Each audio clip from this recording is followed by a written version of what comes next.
প্রচণ্ড গরম পড়ছে চারদিকে। তীব্র তাপপ্রবাহের কারণে আমাদের জীবন ওষ্ঠাগত প্রায়। শুধু মানুষের জীবনেই আজকে হুমকির মুখোমুখি এমন নয়, আমাদের ঘরে পোষা প্রাণীগুলি, রাস্তায় বিচরণ করা অভিভাবকহীন পশুগুলি পর্যন্ত আজকে দিশেহারা হয়ে গেছে। এক ফসলা বৃষ্টির জন্যে সবাই মুখিয়ে আছে। আমরা প্রত্যেকেই আল্লাহ সুবহানাহু ওয়া তাআলার কাছে মনের অজান্তেই প্রার্থনা করছি যেন আল্লাহ সুবহানাহু ওয়া তাআলা আমাদেরকে রহমতের বৃষ্টি দিয়ে ধন্য করেন। আমরা মনের অজান্তেই তার কাছে চেয়ে হার হামেশা সময় অতিবাহিত করছি যেন ষড়ঋতুর এই দেশ, লাল সবুজের এই দেশ, তৃণর বা গাছপালার এই দেশ, নাতিশীতোষ্ণের এই দেশের আবহাওয়া আল্লাহ তাআলা যেন আগের মতো আবার করে দেন। আপনারা জানেন হিট স্ট্রোকের কারণে প্রতিদিন মৃত্যুর সংবাদ আমরা পাচ্ছি। আমাদের সামাজিক যোগাযোগ মাধ্যমের বদৌলতে কল্যাণে আমরা জানছি প্রতিদিন 7 জন, 10 জন, 15 জন এভাবে করে মৃত্যু পথে হাঁটছেন। কেবলই কারণ হলো হিট স্ট্রোক। এই হিট স্ট্রোকের কারণে যেমনিভাবে বয়োবৃদ্ধরা ক্ষতিগ্রস্ত হচ্ছেন, জীবন মৃত্যুর সন্ধিক্ষণে তারা আছেন, ঠিক তেমনিভাবে যুবকরাও কিন্তু পিছনে নেই। নর্থ সাউথ ইউনিভার্সিটির সেই টকবগে যুগের কথা মনে পড়ে যে গত পরশু ইন্তেকাল করেছিল, রিপোর্ট করা হয়েছে হিট স্ট্রোকে মারা গিয়েছে। চারদিকে তাপপ্রবাহ বা তাপদাহ এত বেশি প্রকট রূপ ধারণ করেছে, আমার জানা মতে দীর্ঘ 40 বছরে আমার যতটুকু মনে পড়ে বাংলাদেশের ইতিহাসে এত বেশি তাপ পড়েছে কিনা আমার জানা নাই।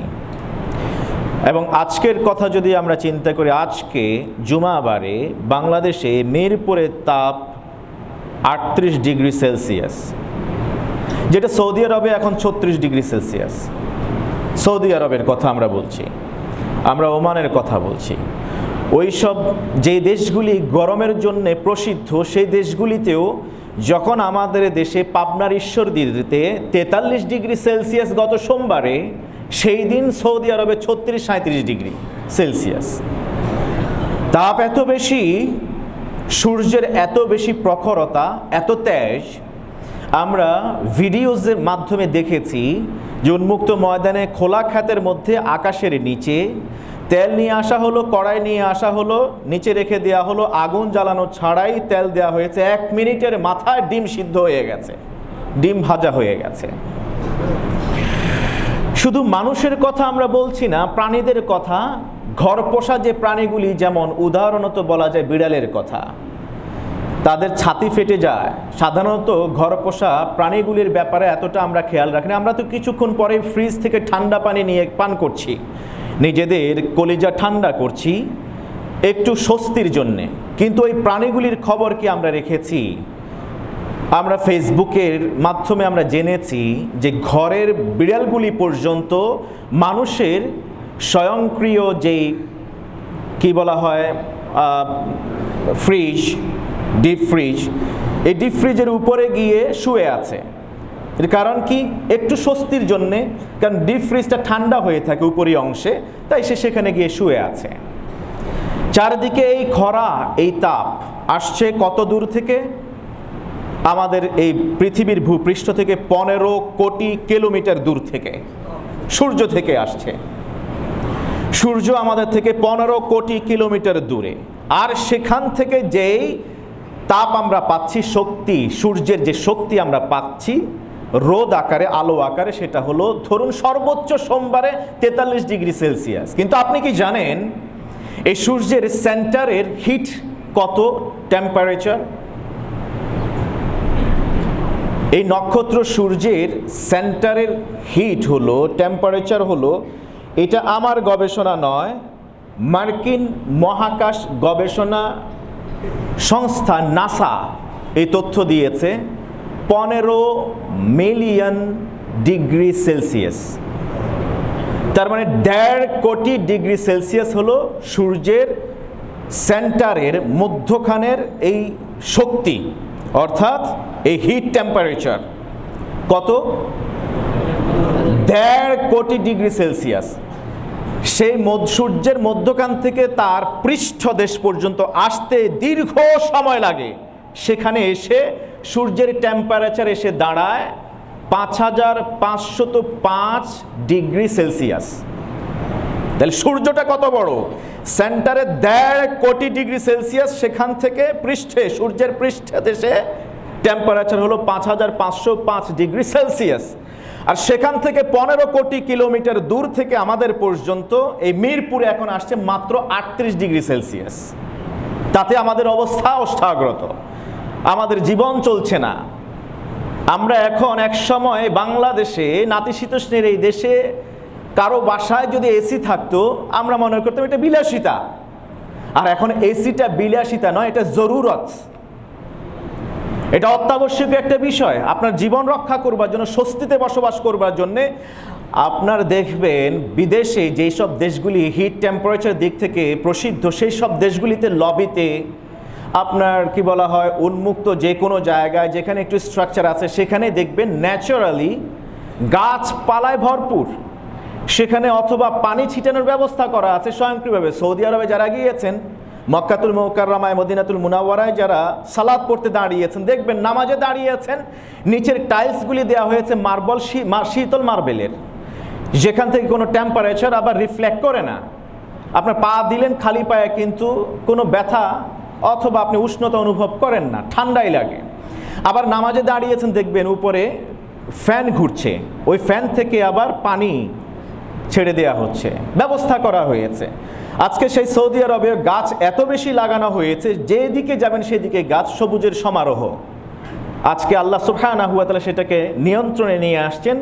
36, 37, 38 ডিগ্রি সেলসিয়াসের মধ্যেই থাকে সৌদি আরবের টেম্পারেচার। কিন্তু আমার দেশের, যে দেশটাকে আমরা এত বেশি ভালোবাসি, যে দেশটাকে জন্য আমাদের মুক্তিযোদ্ধারা, বীর মুক্তিযোদ্ধারা জীবন দিয়েছেন, একটা ষড়ঋতুর দেশ আমরা পেয়েছি, সেই দেশে আমরা গাছ কাটতে কাটতে এমন এক অবস্থায় নিয়ে দাঁড় করিয়েছি, এখন আমাদের টেম্পারেচার সৌদি আরবকে হার মানায়।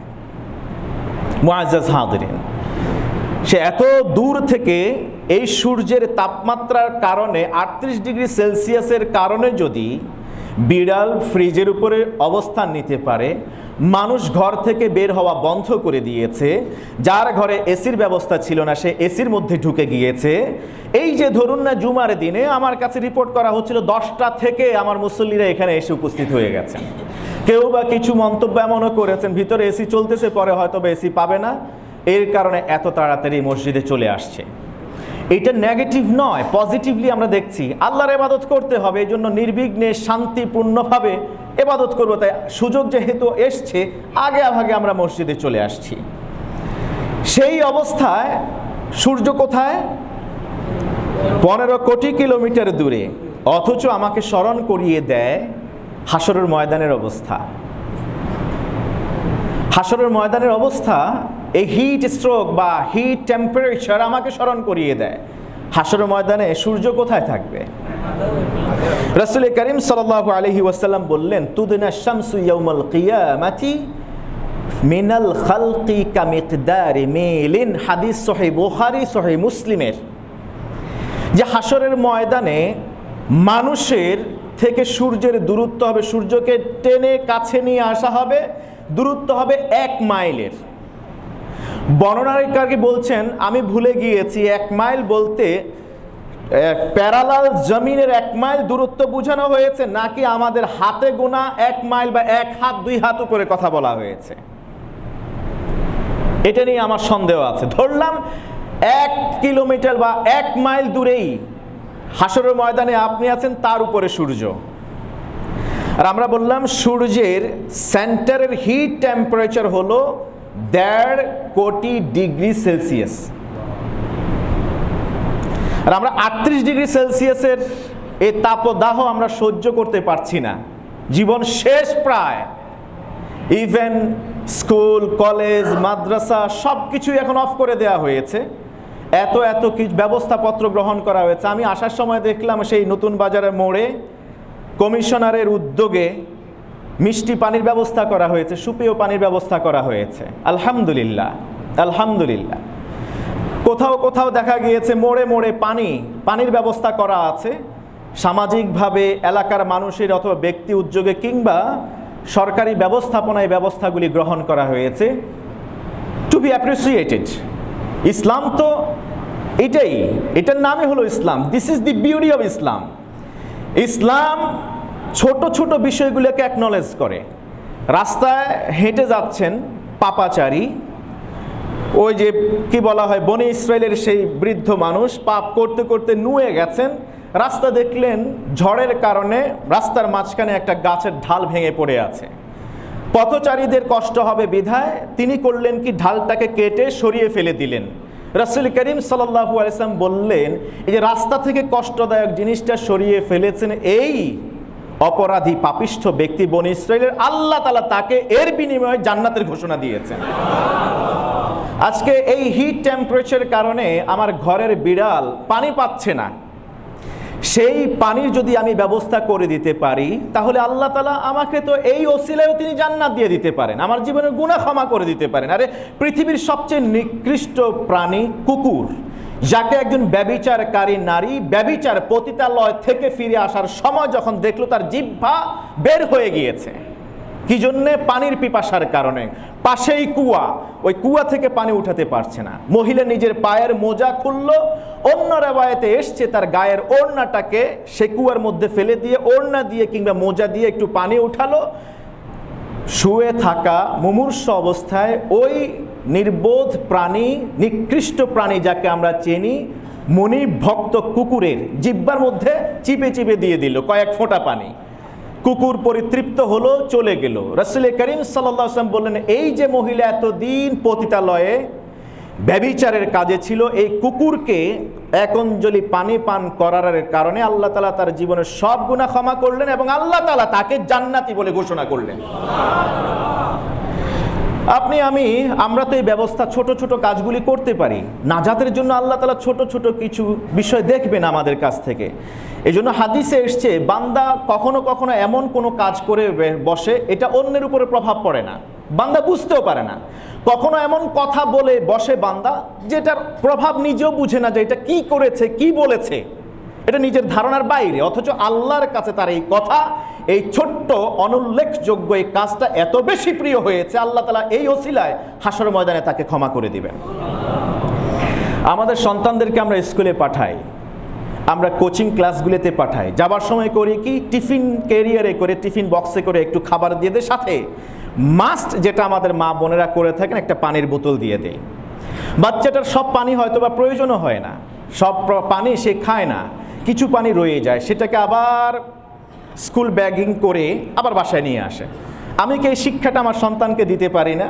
আমার ছোট্ট কোমলমতি সন্তানটাকে, বাবা তুমি পানি যতটুকু খাবে, যতটুকু উদ্বৃত্ত থাকবে, সেটা আসার সময় যদি কোথাও কোনো টবে যদি তুমি একটা গাছ দেখো, কিংবা কোথাও যদি তুমি একটা খালি পাত্র দেখো, সেখানে যদি দেখো যে না এটাকে দেয়াই হয়েছে কোনো প্রাণী এখান থেকে এসে পানি পান করে, চরম দুর্যোগের সময়, প্রাকৃতিক এই দুর্যোগ, কঠিন তাপদাহের সময় একটা খালি পাত্রের মধ্যে যদি ঘরের কোনো একটা কোণে অথবা রাস্তার কোনো একটা জায়গায় আমি একটু পানি রেখে দেই, সেখান থেকে পাখি এসে খেতে পারে, কোনো প্রাণী, কুকুর, বিড়াল এসে খেতে পারে, অথবা অন্য যে কেউ এখান থেকে উপকৃত হতে পারে।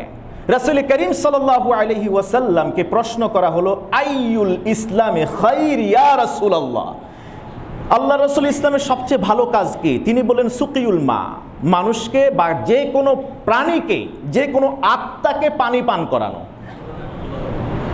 বেস্ট অ্যাকশন এভার ইন ইসলাম, ইসলামের সবচেয়ে ভালো কাজ কি? আল্লাহ রাসূল বললেন সুকিউল মা, মানে পানি পান করানো। এবার সেটা মানুষকে হতে পারে, অন্য যে কোনো প্রাণীকে হতে পারে।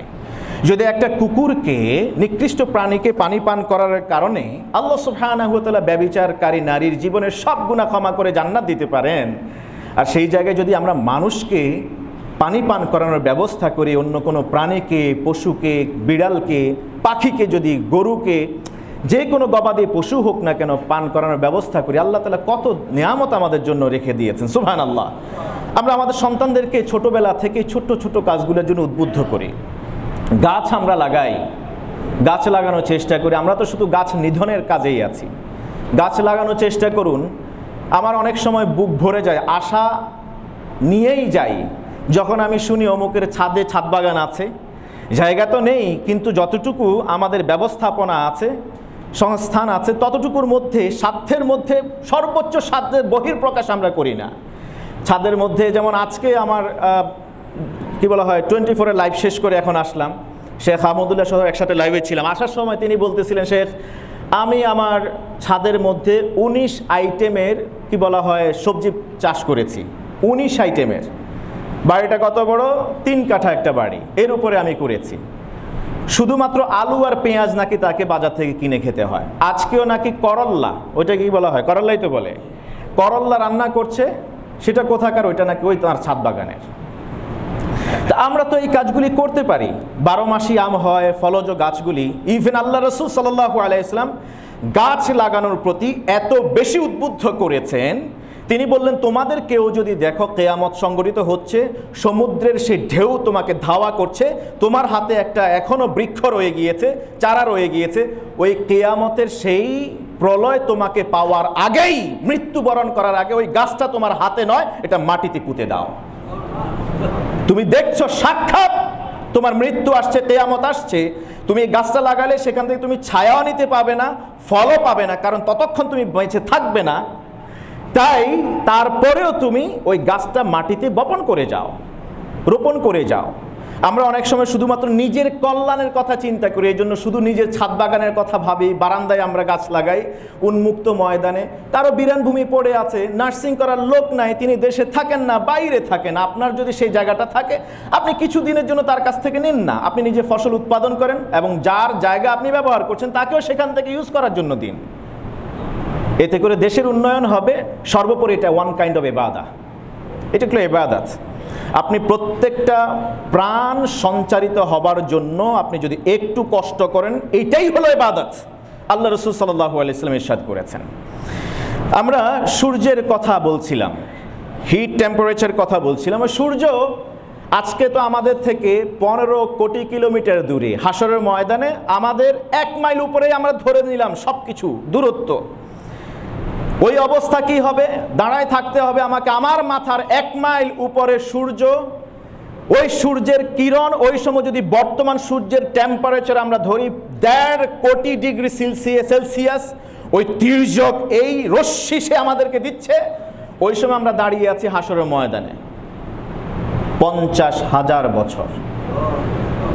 ফি ইয়াউমিন কানা মিকদারুহু 50,000 সানা মিম্মা তাউদ্দুন। হাদিসে এসছে তোমরা ওই সময় যে দাঁড়িয়ে থাকবে সূর্যের নিচে, এই হাদিসেই বলা হয়েছে সূর্যের নিচে যে তুমি দাঁড়িয়ে থাকবে 50,000 বছর।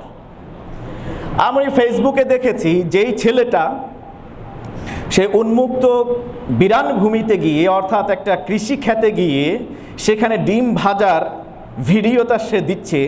সে খালি পায়ে গিয়েছে, কিন্তু খালি পায়ে সে দাঁড়িয়ে থাকতে পারছে না, বারবার একবার এই পা একবার ওই পা, শুধুমাত্র চেঞ্জ করছে পা। এরপরে ডিম যখন ভাজা হয়ে যাবে, কমপ্লিট হবার আগেই সে এখান থেকে ভাগছে। আর থাকার তার সেই যোগ্যতা হচ্ছে না, অথচ ডিগ্রি কত? মাত্র 38 ডিগ্রি সেলসিয়াস যদি আজকেরটা ধরি। এই অবস্থা যদি হয় হাসরের ময়দানে, 1 মাইল উপরে আমার মাথার উপরে ওই সূর্য 1.5 কোটি ডিগ্রি সেলসিয়াস নিয়ে আমাকে তাপ দিচ্ছে, আর ওই সময় আমি দাঁড়িয়ে আছি কত বছর? 50,000 বছর। কিভাবে কাটাবো আমি? আজকে সূর্যের নিচে আমরা 5 মিনিট দাঁড়াতে পারছি না। এই যে আমি গত জুমাতেও দেখেছি, ওই যে বাহিরে মাঠে মুসল্লি সংখ্যা কমে গেছে, কারণ ওখানে রোদ পড়ে, ওই রোদে আমরা বসতে পারছি না।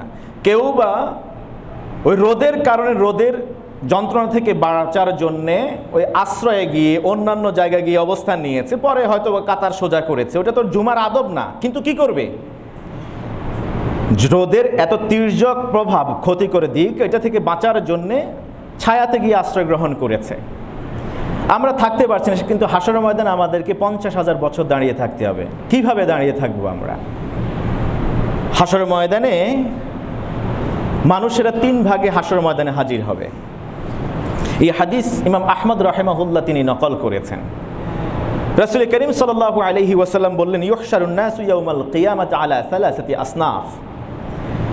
মানুষগুলি পৃথিবীর আদম সন্তান থেকে শুরু করে কিয়ামত পর্যন্ত যত মানুষ আসবে, যত নবীর উম্মত, যত ধর্মের মানুষ, সবাই 3 ভাগে বিভক্ত হবে হাশরের ময়দানে। 3 ভাগে এরা এসে হাজিরা দেবে, জমায়েত হবে।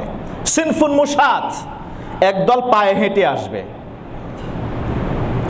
সিনফুন রুকবান, একদল ঘোড়ার উপরে, উটের উপরে আরোহণ করে আসবে। সুবহানাল্লাহ। এই হাদিসের ব্যাখ্যায় সম্পূর্ণ কথা বলে দেই। উটের উপরে, ঘোড়ার উপরে আরোহণ করে আসবে উম্মতে মুহাম্মদী ঈমানদাররা। সুবহানাল্লাহ। আল্লাহ তুমি আমাদেরকে সেই দলভুক্ত করো। ওয়াসিনফুন আলা বুজুহিহিম, থার্ড যে ক্লাস অফ পিপল যারা হাসরের ময়দানে তাদেরকে গেদার করা হবে, তারা পায়ে হেঁটে নয়, আরোহী অবস্থায় নয়, পা নিচের দিকে নয়, বরং পা থাকবে উপরের দিকে, মুখের উপরে ভর করে হাসরের ময়দানে আসবে। সাহাবীর এই হাদিস বুঝে আসলো না। সাহাবী বলেন, ইয়া রাসূলুল্লাহ, দুনিয়াতে তো সে পায়ের উপরে হাঁটতো, 2 পা দিয়ে হেঁটে হেঁটে চলে বিচরণ করত, হাসরের ময়দানে কি করে সম্ভব একটা পা মাথার উপরে ভর করে, মুখের উপরে ভর করে কিভাবে সে হাঁটবে? হাঁটতে হলে তো ব্যালেন্স করা লাগবে। তো সে তো হাসরের ময়দানের ওই জমিন তো আর ওই সময় এরকম জমিন থাকবে না, ওই জমিন তো এমন উত্তপ্ত হবে, গলেও যাবে না।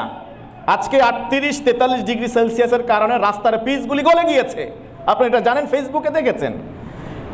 পথচারী হেঁটে যাচ্ছে, পায়ের নিচের সোল পর্যন্ত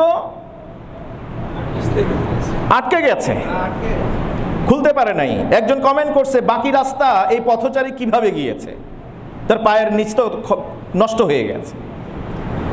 হাসরের ময়দানে 1 মাইল উপরে যখন সূর্য আসবে, পুরো সবটুকুন দিয়ে যখন সূর্য তাপ দিতে থাকবে, ওই সময় জমিন আপনি মনে করছেন এটা মাটির জমিন থাকবে? আর ওই সময় কি আপনি মনে করছেন এখন যেভাবে আমরা হিট স্ট্রোকে মারা যায়, ওই সময় কি মারা যাব?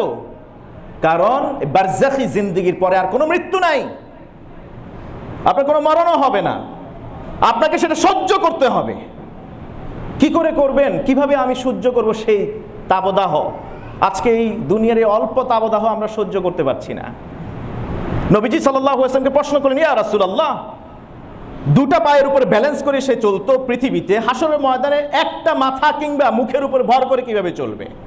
রাসূল কারীম সাল্লাল্লাহু আলাইহি ওয়াসাল্লাম বললেন, আল্লাহর ক্ষমতায় কি তোমার প্রশ্ন আছে?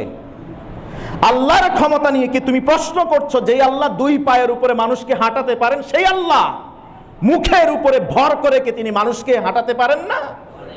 একটা সাপের কয়টা পা আছে? বুকের উপর ভর করে চলে। ক্ষমতা দিয়েছেন কে? যে একজন মানুষ হাত পা বাইঁধা দেন, বুকের উপরে সে ভর করে চলুক, দেখি কতটুক চলতে পারে। পারবে কি? একটা সাপ বুকের উপরে ভর করে চলছে, ক্ষমতা দিয়েছেন কে? আল্লাহ। এই জ্ঞান আল্লাহ তাআলা দিয়েছেন। একজন মানুষের হাত পা বেঁধে রাখলে, বুকের উপরে ছেড়ে দিলে সে হাঁটতে পারবে না, চলতে পারবে না, এখান থেকে 1 গজও সে সামনে আগাইতে পারবে না, কারণ আল্লাহ তাকে এই ক্ষমতা দেন নাই, জ্ঞানও দেন নাই। অতএব যিনি এই পৃথিবীতে হাঁটার যোগ্যতা দিয়েছেন 2টা পায়ের উপরে, সেই আল্লাহই হাসরের ময়দানে মুখের উপর ভর করে 1 শ্রেণীর মানুষকে তিনি হাসরের ময়দানে উপস্থিত করাবেন। এই হাদিসের সমাধানে মহান আল্লাহ সুবহানাহু ওয়া তাআলা আয়াত নাযিল করলেন সূরাতুল ইসরার 97তম আয়াত। আল্লাহ তাআলা বলছেন, ওয়া নাহশুরুহুম ইয়াউমাল কিয়ামাতি আলা ওয়ুজুহিহিম। এই কথা আল্লাহর, সূরা ইসরা 97তম আয়াত, ওয়া নাহশুরুহুম ইয়াউমাল কিয়ামাহ, আমি তাদেরকে হাসরের ময়দানে জমায়েত করব, আলা ওয়ুজুহিহিম, তারা আসবে পায়ে হেঁটে নয়, মুখের উপরে ভর করে। সূর্যের প্রখর তাপের কারণে জমিন এত উত্তপ্ত হবে, উমিয়ানান, তাদের চোখের দৃষ্টি শক্তি চলে যাবে, চোখ গলে যাবে। ওয়া বুকমান, এবং তাদের কি বলা হয়, সুম্মান ওয়া বুকমান, বুকিয়ান, তারা ওই কানের পর্দা ফেটে যাবে ওই তাপদাহের কারণে, এবং মুখের জিহ্বা পর্যন্ত গলে যাবে, যেহেতু তাদের মুখ ভর করে তারা হাসরের ময়দানে আসছে। আল্লাহ তাআলা বলছেন, উমিয়ান ওয়া বুকমান ওয়া সুম্মা, 3 অবস্থা হবে তাদের। দেখুন, আমাদের মুখের সাথে কিন্তু আমাদের জিহ্বা, আমাদের কান, আমাদের চোখ।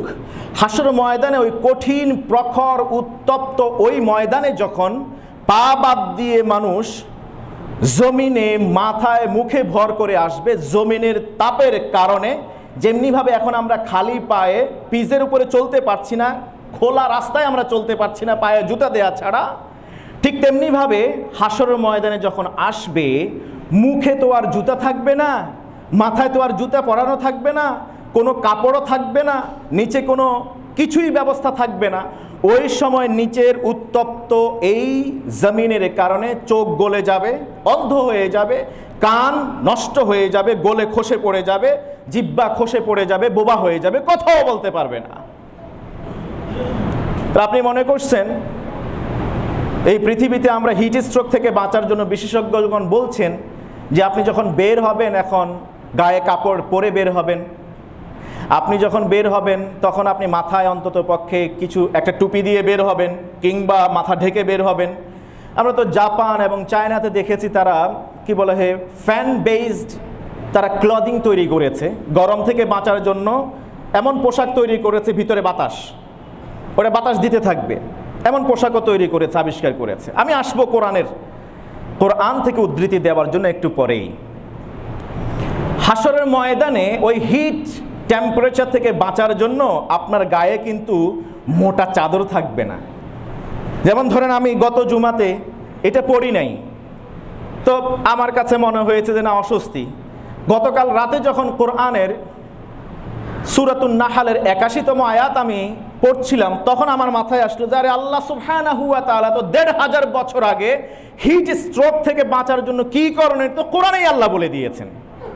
তাই আজকে এই কোটিটা পড়ে আসছে। অনেকে আবার আমাকে পথে মধ্যে অনেকে বললেন যে এই গরমের মধ্যে আপনি আবার কোটি পড়ছেন, দেখেন হুজুরের আর কটা বললাম না আর কি। তা আমি তো বুঝি যে ইসলাম তো সর্বাধুনিক একটা জীবন বিধানের নাম। সেই ইসলাম ১৫০০ বছর আগে আমাকে বলে দিয়েছে হিট স্ট্রোক থেকে বাঁচার জন্য, টেম্পারেচারকে নিয়ন্ত্রণ করবার জন্য তুমি কিভাবে চলবে। সুবহানাল্লাহ। সূরা নাহল মনে রাখবেন ৮১তম আয়াত। অনেকে আবার প্রশ্ন করেন যে হুজুর তো সামাজিক বিষয় নিয়ে কথা বলে, হুজুর তো আসমানের উপরে নিয়ে কথা বলবে, জমিনের নিচ নিয়ে কথা বলবে, সামাজিক বিষয় নিয়ে কথা বলবে। ভাই, এই যে গাছপালা নিয়ে আমরা কথা, এটা কি হুজুরদের কথা বলার কথা নাকি? অনেকে এটা মনে করেন। আপনি যদি সত্যিকারের মুসলিম হন, আপনি যদি পড়ুয়া মুসলিম হন, আপনি যদি জ্ঞানী মুসলমান হন, জ্ঞানী সব জানা ইমানদার হন, তাহলে অবশ্যই এই পৃথিবীর উপরে, পৃথিবীর নিচে, আসমানের উপরে, আসমানের নিচে এবং এই দুয়ের মাঝখানে যত জ্ঞান আছে, যা কিছু আমাদের জন্য দরকার কল্যাণকর, সব কিছুই আপনি জানবেন। ওই সব বিষয়ে আপনাকে দাওয়াতি কাজে অংশ নিতে হবে। এই কথা আমরা আমাদের নিজে থেকে বলি না, এটা কোরআন আমাদেরকে বলতে বাধ্য করে। যেমন হিট টেম্পারেচার থেকে বাঁচার জন্য আমরা বিশেষজ্ঞদের কথা শুনি, কিন্তু সবচেয়ে বড় বিশেষজ্ঞ কি কে? আল্লাহ সুবহানাহু ওয়া তাআলা। তিনি তো ১৫০০ বছর আগে বলে গিয়েছেন। তাই আজকে এই বিষয় নিয়ে আমরা কথা বলছি। আমি রাতেও ভাবছিলাম যে হিট টেম্পারেচার নিয়ে কি একটা জুমা দীর্ঘ ৪৫-৫০ মিনিট কথা বলা যায় নাকি। এটা তো বিজ্ঞানে যারা অনেক বেশি জ্ঞানী, অথবা এনভায়রনমেন্ট, তারপরে কি বলা হয় ইকোলজি সিস্টেম নিয়ে যারা পড়াশোনা করেন, তারা বেশি জানার কথা, তারা দীর্ঘ সময় কথা বলার কথা। আমি পরে দেখলাম আল্লাহ, এটা তো ইসলামে যে সোর্স অফ নলেজ আছে, এটা তো বিশাল মহাসাগর। সেখান থেকে অল্প কয়েকটা বললে তো আমার কয়েক ঘন্টা চলে যাবে। আল্লাহু আকবার। এই জন্য আল্লাহ বলছেন মা ফাররাতনা ফিল কিতাবি মিন শাই, we have neglected nothing in this exhortation. এ কোরআনে অনুল্লেখ আমি এমন কোনো কিছুই রাখি নাই। সুবহানাল্লাহ। শুধু আমার ওই আল্লাহর বাতিনি চোখ নাই, নুরানি চোখ নাই, যে চোখ না থাকার কারণে আমরা কোরআন পড়ে সমাধান পাই না। যদি ওই চোখ দিয়ে আমরা দেখতাম, প্রকৃত চোখ, নবীওয়ালা চোখ দিয়ে যদি দেখতাম, সাহাবীদের চোখ দিয়ে যদি কোরআন পড়তাম, তাহলে অবশ্যই সব সমস্যার সব সমাধান মহাগ্রন্থ আল কোরআনে আমরা পেতাম। হাসরের ময়দানে পায়ের উপরে ভর করে কেউ আসবে, কেউ আরোহণ করে আসবে, আবার কেউ বা মুখের উপরে ভর করে আসবে। কিভাবে আসবে? সহিহ বুখারী মুসলিমের রিওয়ায়াতে বলছে ইউহশারুন নাসু ইয়াউমাল কিয়ামাতি হুফাতান উরাতান গুরলা। হাসর ময়দানে মানুষ আসবে নেকেড হয়ে, গায়ে কোনো কাপড় থাকবে না, একেবারে উলঙ্গ, গায়ে এক মানে টুকরা কাপড়ও থাকবে না। এরপরে হুফাতান, হুফাত মানে হলো পা ফাঁকা, পায়ের নিচে কোনো জুতাও থাকবে না। আম্মা জানা আয়েশা সিদ্দিকা বিনতু সিদ্দিক রাদিয়াল্লাহু তাআলা আনহা এই হাদিস আল্লাহ রাসূল সাল্লাল্লাহু আলাইহি ওয়াসাল্লামের কাছ থেকে জানার পর আল্লাহ রাসূলকে প্রশ্ন করলেন, ইয়া রাসূলুল্লাহ, হাসরের ময়দানে আদি পিতা থেকে শুরু করে একেবারে শেষ উম্মত পর্যন্ত, পৃথিবী থেকে বিদায় নেওয়া সর্বশেষ মানুষটাও উলঙ্গ হয়ে হাসর ময়দানে আসবে। ইয়ানজুরু বা'দুহুম ইলা বা'দ, একজন আরেকজনের দিকে, গোপন অঙ্গের দিকে তাকায় থাকবে না। সুবহানাল্লাহ। এই হাদিসটাকে নিয়ে একটু ভেবে দেখুন। হাসরের ময়দানের বিভীষিকাময় চিত্রের কথা আল্লাহ রাসূল তুলে ধরছেন। হাসরের ময়দানে যেখানে ইয়াউমা ইয়াফিরুল মারউ মিন আখিহি ওয়া উম্মিহি ওয়া আবিহি ওয়া সাহিবাতিহি ওয়া বানিহি লিকুল্লি ইমরিইম মিনহুম ইয়াউমা ইযিন শাআনু ইউগনি, প্রত্যেকে ইয়া নাফসি ইয়া নাফসি ইয়া নাফসি করতে থাকবে। ওই সময়ে নিজের পর্দা নিয়ে মাথায় আসছে আম্মা জান আয়েশা সিদ্দিকা রাদিয়াল্লাহু তাআলা আনহা। তিনি আল্লাহ রাসূলকে প্রশ্ন করলেন, ইয়া রাসূলুল্লাহ, আমাদের শরীরের কোনো অঙ্গ, কোনো অংশ, আমাদের শরীরের বডি কেমন স্ট্রাকচার, এটাও তো অনেকে জানে না। আর হাসরের ময়দানে উলঙ্গ অবস্থায় এইভাবে কিভাবে থাকবো, আমাদের দিকে মানুষেরা তাকায় থাকবে না। আপনি তো সেই নবী, যেই নবী অন্ধ সাহাবীর সামনে পর্যন্ত যেতে বাধা দিয়েছেন। আমরা ভেবেছিলাম সাহাবী তো অন্ধ, তিনি তো আমাদেরকে দেখবেন না। আপনি বললেন সে অন্ধ হতে পারে, তোমরা তো দেখছো। সে আম্মা জান আয়েশা হঠাৎ প্রশ্ন করে বসলেন। আল্লাহ রাসূল অবাক হলেন তার প্রশ্নে। তিনি বললেন, আয়েশা রে, হাসরের ময়দানের অবস্থা এত বিভীষিকাময় হবে, ওই সময় একজন আরেকজনের দিকে তাকায় থাকবে, তার গোপন অঙ্গের দিকে, খালি গায়ের দিকে, ওই ফুরসতই পাবে না। এমন বিভীষিকাময় অবস্থা বিরাজ করবে। পায়ে থাকবে না জুতা, গায়ে থাকবে না বস্ত্র, একেবারে নেকেড অবস্থায়, সূর্য 1 মাইল উপরে। ধরুন বর্তমান সূর্যের যে শক্তি, হিট টেম্পারেচার 1.5 কোটি ডিগ্রি সেলসিয়াস মাথার উপরে। কি হবে অবস্থা? 50,000 বছর কিন্তু গুজারি যাচ্ছে। এখন আল্লাহ তাআলা হিসাব শুরু করতে আসেন নাই। আল্লাহ সুবহানাহু ওয়া তাআলা এখনো হিসাব শুরু করেন নাই। এবার এই গরমে, হিটে মৃত্যু নাই, শরীর গলে যাবে না, জমিন ফেটে যাবে না, ওই অবস্থায় থাকবে। কিন্তু আপনাকে হিট সহ্য করতে হবে। কি হবে? এক পর্যায়ে ঘাম শুরু হবে। হাদিস সহিহ বুখারীতে উদ্ধৃত হয়েছে। রাসূল করিম সাল্লাল্লাহু আলাইহি ওয়াসাল্লাম বলেছেন, ইয়ারাকুন নাসু ইয়াউমাল কিয়ামাহ, মানুষ ওই পর্যায়ে ঘামাইতে শুরু করবে, ঘাম বের হতে থাকবে। হাত্তা ইয়াযহাবা আরাকুহুম ফিল আরদি 70 দিরাআন, মানুষের ঘাম ঝরতে ঝরতে ঝরতে ঝরতে 70 গজ উঁচু হয়ে যাবে। সেই ঘামের একটা নদী বয়ে যাবে। মানুষগুলি ছোট ছোট থাকবে না, মানুষগুলি ছোট ছোট থাকবে না। আদম আলাইহিস সালাতু ওয়াস সালামের লম্বা আকৃতি, অত আকৃতিতে আল্লাহ তাআলা উঠাবেন। 70 গজ পর্যন্ত ঘামের নদী বয়ে যাবে। হাদিস সহিহ বুখারীর, বানোয়াট কথা নয়। রাসূল করিম সাল্লাল্লাহু আলাইহি ওয়াসাল্লাম আরো বলছেন, হাদিস সহিহ মুসলিম উদ্ধৃত হয়েছে। তিনি বললেন, ফামিনহুম মাইয়াকুনু ইলা কাবাইহি, আমলের উপরে ডিপেন্ড করে মানুষের ঘামের নিচে তলিয়ে যাবে। প্রত্যেকে নিজের আমলের উপরে ডিপেন্ড করে, নির্ভর করে, যার আমল যদ্দূর, কারো আমল যদি বেশি হয় অন্তত পক্ষে ঘামের নিচে, তার টাকনুর নিচ পর্যন্ত তলিয়ে যাবে। কারো আমল যদি তার চেয়ে আরেকটু কম হয়, হাঁটু পর্যন্ত ঘামের নিচে চলে যাবে। কারো আমল যদি আরো কম হয়, কোমর পর্যন্ত ঘামের নিচে চলে যাবে। কারো আমল যদি আরো কম হয়, তাহলে তার লেজাম বলা হয়েছে, ঘোড়ার লেজাম মানে লাগাম, ঘোড়ার লাগাম থাকে মুখে। নবীজি সাল্লাল্লাহু আলাইহি ওয়াসাল্লাম সহিহ মুসলিমের হাদিস যখন বলছিলেন, তিনি তার মুখের দিকে ইঙ্গিত করে বললেন যে কারো কারো তোমাদের মুখ পর্যন্ত, নাক পর্যন্ত, শুধু নাকটা উপরের দিকে দিয়ে থাকবে, নিঃশ্বাস নেবার জন্য ঘামের নিচে তলিয়ে যাবে। আল্লাহ রাসূল সাল্লাল্লাহু আলাইহি ওয়াসাল্লাম বললেন, ওই সময় মানুষের চোখের পানি শুকিয়ে যাবে, রক্তের নদী বয়ে যাবে। তোমাদের কেউ যদি সেই সময় ওই রক্তের নদীর মধ্যে কোনো নৌকা নিয়ে এসে চালিয়ে দিতে চায়, তাহলে সেটা চলতে থাকবে। এই জন্য সেই রক্তের নদী থেকে বাঁচার জন্য হাসরের ময়দানে কান্না করবার আগে পৃথিবীতে কাঁদো। যদি কান্না তোমার চোখে না আসে, পানি যদি না আসে, অন্তত পক্ষে কান্নার ভান করো। কেউ যদি মুনাজাতে কান্নার ভান করে, তাকে মেকি ভাবে দেখবেন না, উপহাস করবেন না। এটাও আল্লাহর রাসূলের সুন্নাহ। হতে পারে সুম্মা কাসাত কুলুবুহুম ফাহিয়া কাল হিজারাতি আও আশাদ্দু কাসওয়া, অন্তর কঠিন হয়ে গিয়েছে পাপ করতে করতে, এখন আর আল্লাহর জন্য কান্না আসে না, জাহান্নামের আযাবের ভয়। এই যে হিট টেম্পারেচারের হাসরের ময়দানের কথা বলছি, অনেকের অন্তর হয়তো বিগলিত হবে না, এরপরেও যদি সে চোখের কোণে পানি না আসে, অন্তত পক্ষে যদি সে কান্নার ভান করে, আশা করা যায় ওসিলায় আল্লাহ তাআলা হাসরের ময়দানে তাকে হেফাজত করবেন। রব্বে কারীম বলছেন সূরা আন-নাহলের ৮১তম আয়াতে, হিট স্ট্রোক, হিট টেম্পারেচার থেকে বাঁচার জন্য কি করণীয়? ওয়াল্লাহু জাআলা লাকুম মিম্মা খালাকা যিলালান। দেখেন আল্লাহর ফয়সালা, ওয়াল্লাহু জাআলা লাকুম মিম্মা খালাকা যিলালান।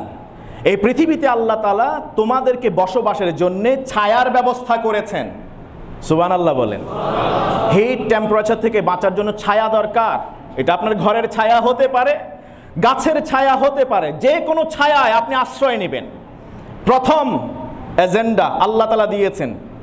দ্বিতীয়, ওয়া জাআলা লাকুম মিনাল জিবালি আকনানা, আল্লাহ তাআলা তোমাদের জন্য পাহাড়ে অবস্থান নেওয়ার, গর্ত খনন করে থাকার ব্যবস্থা করেছেন। সুবহানাল্লাহ। আমরা তো এখনো না ইটের দেয়াল তৈরি করি, এখনো পর্যন্ত চাঁদপুর বিভিন্ন জায়গায় উত্তরবঙ্গে মাটির তৈরি ঘর আছে। আপনি দেখবেন মাটির তৈরি ঘরের মধ্যে এসি লাগে না, কি ঠান্ডা একটা ঘর। এই জিবাল মানে পাহাড়, পাহাড়ের ভিতরে কুঠুরি গর্ত খনন করে সেখানে থাকার ব্যবস্থা করেছেন কে?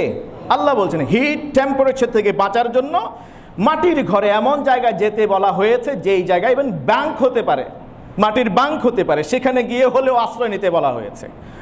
ওয়া জাআলা লাকুম সারাবিলা তাকিকুমুল হাররা, আল্লাহ তোমাদেরকে পোশাক দিয়েছেন। সুবহানাল্লাহ। সারাবিল মানে হলো পোশাক, ক্লদিংস।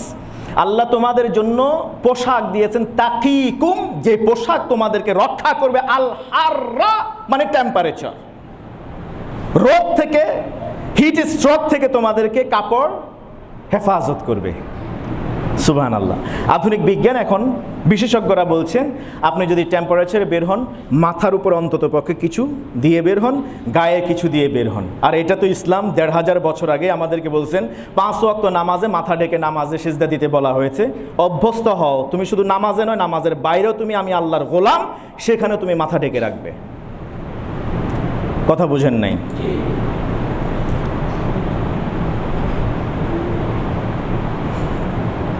ওয়াসারাবিলা তাকিকুম বাসাকুম, এমন পোশাকও আমি আল্লাহ তোমাদের জন্য দিয়েছি যে পোশাকের কারণে কঠিন দুর্যোগের সময়, যেমন শুধু তো গরমের কথা বললাম, ঠান্ডা, প্রচণ্ড ঠান্ডার সময় তোমরা ওই শীতের পোশাক পরবে, তোমাদেরকে আল্লাহ তাআলা ওই দুর্যোগ থেকে হেফাজত করবেন। যুদ্ধের ময়দানে যাবে, সেখানে তোমরা লৌহ বর্ম পরবে, এটা ওয়ান কাইন্ড অফ ক্লদিংস, ওই বস্ত্র পরবে, সেখানেও আল্লাহ তাআলা তোমাদেরকে শত্রুর সেই আঘাত থেকে হেফাজত করবেন। কাযালিকা ইউতিম্মু নি'মাতাহু আলাইকুম, এইভাবেই আল্লাহ তাআলা তোমাদের জন্য তার নেয়ামতকে পরিপূর্ণতা দেন। লাআল্লাকুম তুসলিমুন, উদ্দেশ্য হলো যাতে করে তোমরা প্রকৃত মুসলমান হতে পারো, মানে প্রকৃত সারেন্ডারকারী হতে পারো, সাবমিসিভ টু আল্লাহ সুবহানাহু ওয়া তাআলা, এটা হতে পারো। দেখুন, নেচারকে আমাদের অধীনস্থ বানিয়ে দিয়েছেন, নেচারকে আমাদের অনুগামী বানিয়ে দিয়েছেন আল্লাহ সুবহানাহু ওয়া তাআলা। অথচ সেই নেচার নিয়ে যারা জ্ঞান বিজ্ঞান চর্চা করি, তারাই আজকে প্রকৃতিকে চেনে, আল্লাহকে চেনে না। আমাদের তো অবস্থা এমন হয়েছে যে আমরা এখন প্রকৃতিকে গালিগালাজ করছি, সূর্যকে গালমন্দ করছি। এটা কি করা যাবে? না। বরং গরম ঠান্ডা দেন কে? আল্লাহ সুবহানাহু ওয়া তাআলা।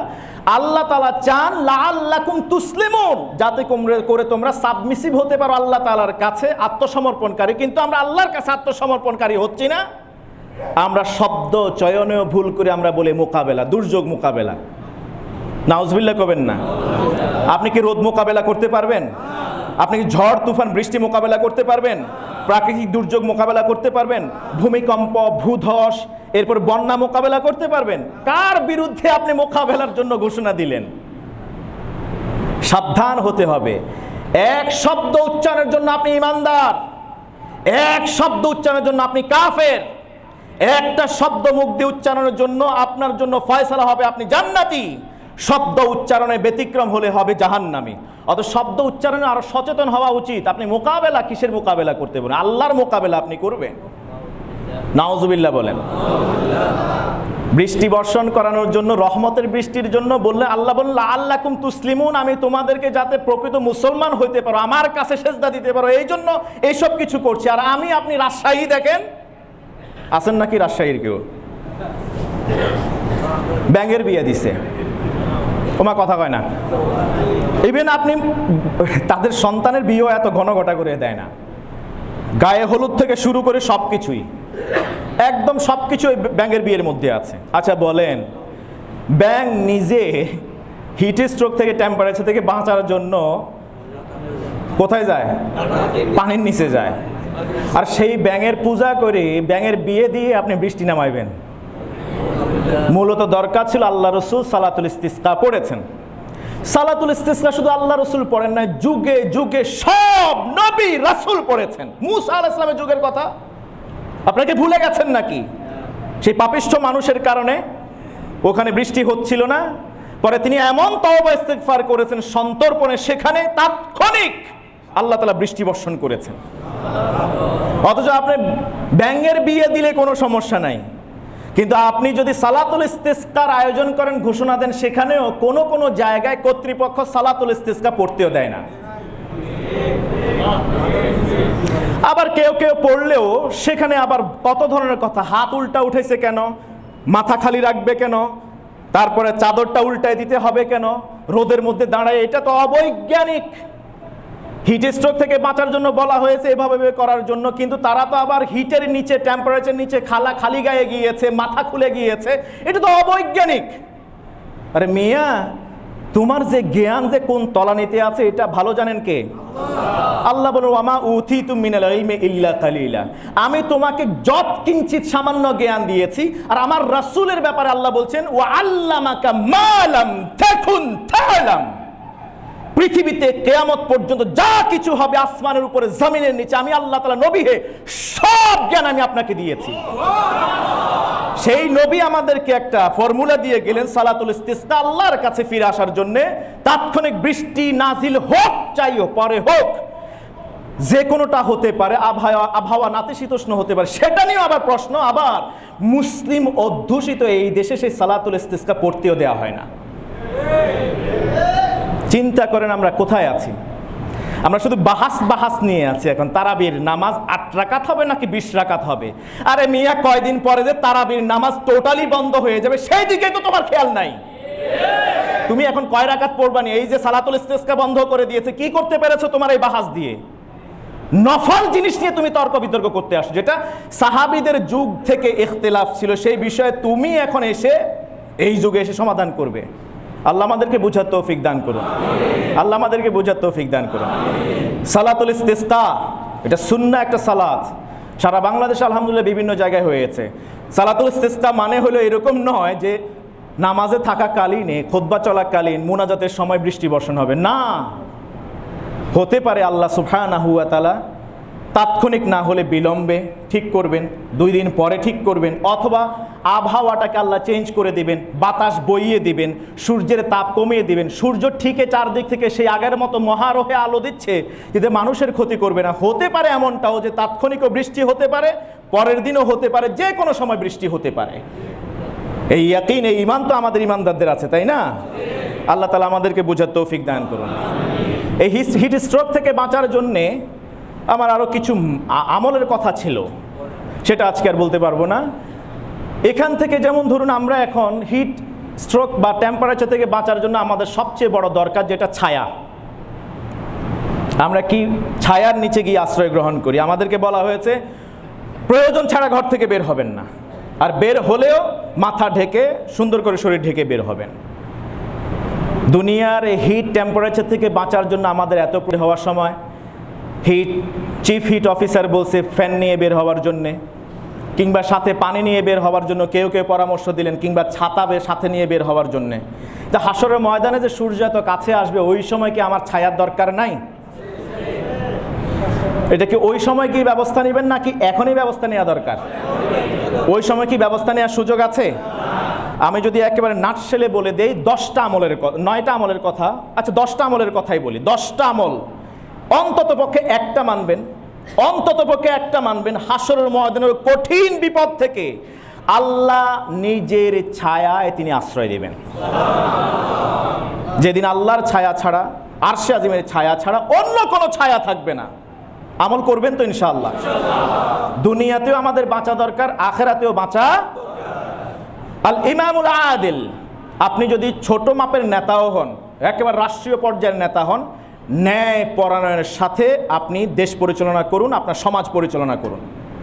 প্রথম কাজ, আপনি নেতা হয়েছেন, যদি ওই নেতৃত্বের জায়গা থেকে আপনি সঠিকভাবে নেতৃত্ব দেন, দ্বীনের প্রতি যদি আপনার মাহাব্বা থাকে, তাহলে আপনি এই নেতৃত্ব পাওয়ার কারণেই আল্লাহ তাআলা হাসরের ময়দানে আপনাকে আল্লাহ আরশে আজিমের নিচে স্থান দেবেন। বাড়তি আর কোনো আমলের দরকার নেই আপনার, আপনি যদি নেতা হয়ে থাকেন। 2, নাশা ফি ইবাদাতিল্লাহ, যুবকদের জন্য। যুবকরা এই যৌবনের বয়সে ইবাদতের মধ্য দিয়ে বেড়ে উঠবে। ইবাদত কম হোক, রেগুলার হওয়া চাই। ইবাদত কম হোক, আই রিপিট, রেগুলার হওয়া চাই। কম হলেও বিশুদ্ধ হওয়া চাই, তাহলে হাসরের ময়দানে আল্লাহ তাআলা আরশে আজিমের নিচে স্থান দিবেন। 3, এই যে এত সব মুসল্লি আলহামদুলিল্লাহ, গরমের দিনে নাতিশীতোষ্ণ এসি ঠান্ডা এনভায়রনমেন্ট পাওয়ার জন্য যেমনিভাবে 10টায় আমরা চলে আসছি, ইল্লা মাশাআল্লাহ ব্যতিক্রম তো আছেই। আমাদের মসজিদের সাথে যেন অন্তরটা সম্পৃক্ত থাকে আল্লাহর সন্তুষ্টির জন্যে। ওয়ারাজুলুন কালবুহু মুআল্লাকুম বিল মসজিদ, যে হাদিসগুলি বলছি প্রত্যেকটা সহিহ বুখারী মুসলিমের উদ্ধৃতি। অন্তরটা সম্পৃক্ত করবেন, ভালোবাসা আলাকা তৈরি করবেন, একটা র্যাপট বিল্ড আপ করবেন আপনি মসজিদের সাথে, তাহলে আল্লাহ তাআলা আরশে আজিমের নিচে স্থান দিবেন। 4, রাজুলান তাহাব্বা ফিল্লাহ ইজতামা আলাইহি ওয়া তাফাররাকা আলাইহি, আপনারা দুইজন পরস্পরকে যদি ভালোবাসেন, কেবলই কার জন্য ভালোবাসবেন? আর যদি দুইজনের বিচ্ছিন্নতা দেখা দেয়, সেটাও কার জন্য হবে? একজনের সাথে চলেছেন, চলতেই থাকবেন মৃত্যু পর্যন্ত। যেমন দেখলাম কোথায় যেন জিলেপি বিক্রি করে দুই বন্ধু, তারা নিয়তে করছে আজীবন মৃত্যুর আগ পর্যন্ত তারা জিলেপি বিক্রি করবে এবং এক জায়গায় বসে বিক্রি করবে। দুইজনের বন্ধু আলাদা, মহব্বত কত! আল্লাহ রাসূল সাল্লাল্লাহু আলাইহি ওয়াসাল্লাম বলেন, আলমার মা মান আহাব্বা, যে যাকে ভালোবাসে তার সাথে সে জান্নাতে থাকবে। এই জন্য আপনি যদি বন্ধু ভালো হয়, ভালো বন্ধুর সাথে মৃত্যু পর্যন্ত থাকুন। আর যদি বন্ধু খারাপ হয়, মৃত্যু পর্যন্ত থাকবেন নাকি? থাকলে আবু তালেবের মতো অবস্থা হবে, জাহান্নাম ছাড়ার কোনো গতি নেই, যতই ভালো কাজ করেন আপনি। 5, আপনার লজ্জাস্থানের হেফাজত করবেন, চরিত্রকে বিশুদ্ধ করবেন। হাদিসে বলা হয়েছে, ওয়ারাজুলুন দাআতহু ইমরাআতুন যাতু মানসাবিন ওয়া জামাল, সবচেয়ে সুন্দর একেবারে বিউটি, মিস বিউটি ওয়ার্ল্ড যদি এসে আপনাকে একেবারে নির্জনে, কেউ জানবে না, কেউ দেখবে না, ওই অবস্থায় নিয়ে যদি মিস ওয়ার্ল্ড, আর আপনি পৃথিবীর বুকে সবচেয়ে নিকৃষ্ট কালো প্রজাতির একজন মানুষ, হতদরিদ্র মানুষ, আপনাকে যদি ডাকে মিস ওয়ার্ল্ড, আপনি যদি বলেন ইন্নী আখাফুল্লাহ, আমি ভয় করি কাকে? কেউ না দেখলেও দেখছেন কে? ইউসুফ আলাইহিস সালামকে যেভাবে আল্লাহ তাআলা হেফাজত করছিলেন, রাষ্ট্রীয় ক্ষমতা দিয়েছিলেন এই চরিত্রের কারণে, আশা করা যায় আপনাকে আল্লাহ তাআলা হাসরের ময়দানে সেই আসন দিবেন যা দিয়েছিলেন ইউসুফ আলাইহিস সালামকে এই দুনিয়াতে। 7, ওয়া রাজুলুন যাকারাল্লাহ খালিয়ান ফাফাদাত আইনা, আপনি অনেক ব্যস্ত, ইবাদতে বেশি একটা সময় দিতে পারেন না, শুধুমাত্র একটা নির্জন সময় বের করেন, নির্জন জায়গা বের করেন, যেখানে 2 চোখের পানি ছেড়ে দিয়ে অন্তত কিছু সময় কাঁদতে পারবেন। এটা দিনে অন্তত পারলে ভালো, সপ্তাহে অন্তত, মাসে অন্তত একবার, বছরে অন্তত একবার, অথবা জীবনে একবার একটা সময় বের করেন নিয়ত করে যে আল্লাহ আজকের এই রাতে এই সময়টুকুন 10 মিনিট 20 মিনিট আধা ঘন্টা 1 ঘন্টা এই সময়টুকুন নির্জনে বেছে নিলাম শুধুমাত্র সহিহ বুখারী মুসলিমের হাদিস থেকে জানার কারণে যে তোমার ভয়ে যদি চোখের কোণ দিয়ে একটু পানি গড়িয়ে পড়ে, হাসরের ময়দানে তুমি নিজের ছায়া কিংবা আরশে আজিমের ছায়া স্থান দিবে। এই জন্যই আজকে শুধু রাতে কান্নাকাটি করব। জীবন অন্তত একবারও চেষ্টা করেন ইনশাআল্লাহ তাআলা। 8, ইনজারুল মুআসির, কাউকে আপনি ঋণ দিয়েছেন, পরিশোধ করতে পারছে না, অবকাশ দিন। শুধু এই কারণে আল্লাহ তাআলা হাসরের ময়দানে আপনাকে আরশে আজিমের নিচে স্থান দিবেন। ঋণ তো আমরা দিতেই চাই না, ঋণ দেবেন, সময় মতো দিতে পারছে না, আবার অবকাশ দিন। আরও মজার বিষয় সহিহ মুসলিমের হাদিস, মজার বিষয় হলো আপনি ঋণ দিলেন একটা সময় পর্যন্ত, ধরুন 1 কোটি টাকা কাউকে ঋণ দিলেন, প্রতিদিন আল্লাহর রাস্তায় 1 কোটি টাকা ব্যয় করা সওয়াব পাবেন। সময় যদ্দূর বেঁধে দিয়েছেন, সময় শেষ, আবার সময় বাড়িয়ে দিয়েছেন, এরপরে বাড়তি সময় যতদিন যাবে প্রত্যেক দিন 1 কোটি টাকার বিনিময়ে 2 কোটি টাকার সমান সওয়াব আল্লাহ তাআলা আমলনামায় দিবেন, ডাবল সওয়াব। তাহলে ঋণ দিয়ে ঋণ গ্রহীতাকে সময় দেয়া, যদি সে ফেরত দিতে না পারে তাহলে এর বিনিময়ে আল্লাহ তাআলা আরশে আজিমের নিচে স্থান দিবেন। সূরা বাকারা, সূরা আলে ইমরান মুখস্থ করে ফেলেন। হাফেজরা এই ক্ষেত্রে অগ্রগামী, তারা তো অলরেডি মুখস্থ করে ফেলেছেন। হাশরের ময়দানে সূরা বাকারা, সূরা আলে ইমরান এই দুইটাই বিশাল এরিয়া নিয়ে হাফেজে কোরআনকে যে মুখস্থ করবে তাকে ছায়া দিবে। সর্বশেষ দশম, আল ইয়ানাতু লিল মুজাহিদি ফি সাবিলিল্লাহ, আল্লাহর রাস্তায় যারা যুদ্ধরত, আল্লাহর রাস্তায় যারা দ্বীন কায়েমের কাজে জড়িত আছে, রত আছে, তাদেরকে আর্থিকভাবে সাহায্য করা। যেমন ফিলিস্তিনে মর্দে মুজাহিদদেরকে আর্থিকভাবে সাহায্য করা। আলহামদুলিল্লাহ, আপনাদের কেউ কেউ টাকা দিয়েছেন। আমরা মিশর আল আজহার, শেখ আজহারের মাধ্যমে ইতিমধ্যে আমরা 2 বার ফিলিস্তিনে আমরা আর্থিক সহযোগিতা অনুদান পাঠাতে পেরেছি, আলহামদুলিল্লাহ। সর্বশেষ ঈদের পরেও আরও একবার পাঠিয়েছি। আর্থিক সহযোগিতা করবেন, আপনি সেফ ওয়েতে তাদেরকে সহযোগিতা করবেন। আল ইয়ানাতু লিল মুজাহিদি ফি সাবিলিল্লাহ, যারা আল্লাহর রাস্তায় মুজাহিদ তাদেরকে আর্থিকভাবে সাহায্য করা। এই 10টা কাজের অন্তত কোনো একটা, সব কয়টাই করতে না পারলে কোনো একটা কাজও আমরা করি। আল্লাহ সুবহানাহু ওয়া তাআলা আশা করা যে হাশরের ময়দানে ওই বিভীষিকাময় ওই সময়ে, কঠিন মুহূর্তে তার আরশে আজিমের নিচে আমাদেরকে স্থান দিবেন। আর সর্বশেষ আর একটা, সাদাকা করবেন বেশি বেশি, সাদাকা করবেন বেশি বেশি। সাদাকা যত বেশি হবে ছায়া তত দীর্ঘায়িত হবে। হাদিস সহিহ মুসলিম, ছায়া তত দীর্ঘায়িত হবে আপনার দান যত বেশি হবে। অতএব দান যেরকম করবেন ছায়া অত বেশি হবে। আল্লাহ সুবহানাহু ওয়া তাআলা আমাদেরকে বুঝে আমল করার তৌফিক দান করুন। সুবহানাকাল্লাহুম্মা বিহামদিকা আশহাদু আল্লা ইলাহা ইল্লা আনতা আস্তাগফিরুকা ওয়া আতুবু ইলাইক।